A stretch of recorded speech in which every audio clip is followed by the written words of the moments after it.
Shalom saudara yang dikasihi oleh Tuhan Yesus Kristus. Kita sungguh bersyukur ketika Tuhan berikan kesempatan bagi kita untuk melihat firman-Nya sekali lagi. Oleh karena itu sebelum kita melihat lebih dalam dan belajar apa yang Tuhan inginkan, marilah kita meminta pertolongan di dalam doa. Bapa dalam surga, kami sungguh bersyukur saat Engkau berikan kami kesempatan mendengarkan kebenaran-Mu. Oleh karena itu kami meminta pertolongan-Mu, sehingga kiranya hati dan pikiran kami dibukakan, sehingga kami memahami apa yang menjadi isi hati Tuhan.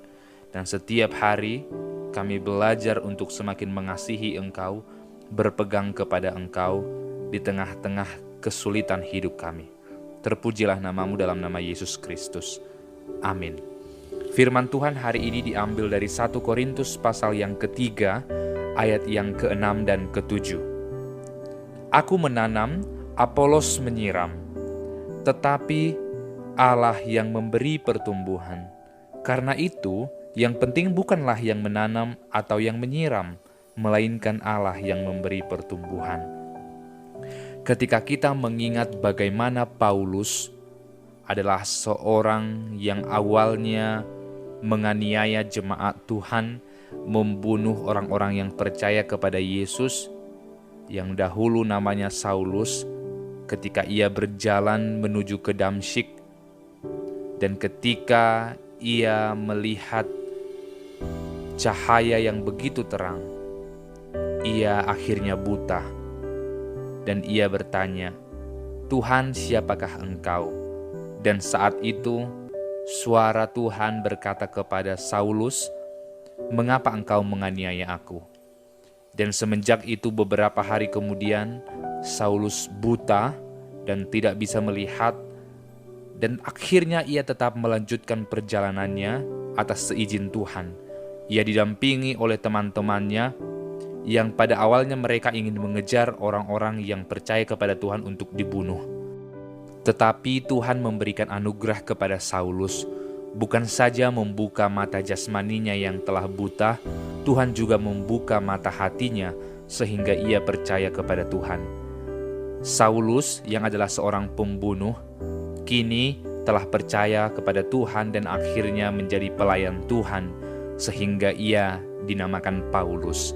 Maka ketika Paulus melakukan pelayanannya sekitar tahun 60 di Korintus, ia telah melakukan pengajaran yang begitu baik kepada orang-orang di sana. Tetapi ada seorang bernama Apolos. Apolos ini adalah seorang Yahudi yang memahami kitab suci dengan sangat baik. Ia sering melakukan pengajaran bahkan di rumah ibadat, dan begitu percaya diri dan begitu fasih, begitu lancar mengajarkan tentang firman Tuhan, sehingga banyak juga orang yang percaya karena pemberitaannya. Tetapi ternyata Apolos ini belum memahami sepenuhnya tentang baptisan yang diajarkan oleh Yesus Kristus, secara khusus pada saat Yesus naik ke surga. Sehingga Aquila dan Priscilla saat itu mengajari dia lebih detail tentang baptisan itu. Dan banyak juga tentang kematian dan kebangkitan Kristus yang diajarkan kepada dia. Sehingga ia semakin percaya, semakin berapi-api dalam melayani.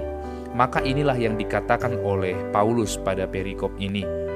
Ketika Paulus sudah mengajarkan kebenaran, menanamkan kebenaran, dan setelah Paulus ada orang baru yang memupuk kebenaran itu, yang melanjutkan pengajaran Paulus, maka sebenarnya yang paling penting bukan Paulus dan bukan Apolos.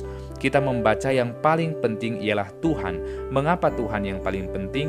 Karena Tuhanlah yang memberi pertumbuhan. Sehingga tidak menjadi persoalan saya yang memberitakan firman Tuhan atau dia yang memberitakan firman Tuhan, itu menjadi tidak persoalan. Yang menjadi hal yang paling utama ialah Tuhan yang memberi pertumbuhan. Sehingga kita melihat sebaik apapun pemahaman orang tentang firman Tuhan, tetap saja Tuhan yang memberikan pertumbuhan terhadap firman itu. Oleh karena itu ini membuat kita harusnya tidak lelah menebarkan firman Tuhan.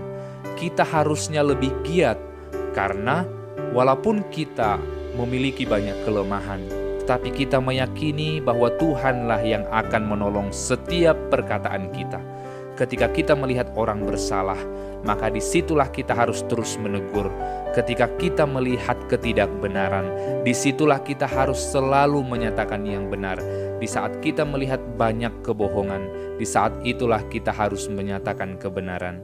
Kita orang-orang Kristen, orang-orang yang percaya harus berani tampil beda, harus menjadi terang yang menyilaukan, yang dilihat oleh semua orang. Supaya orang berpikir, mengapa dia seperti ini?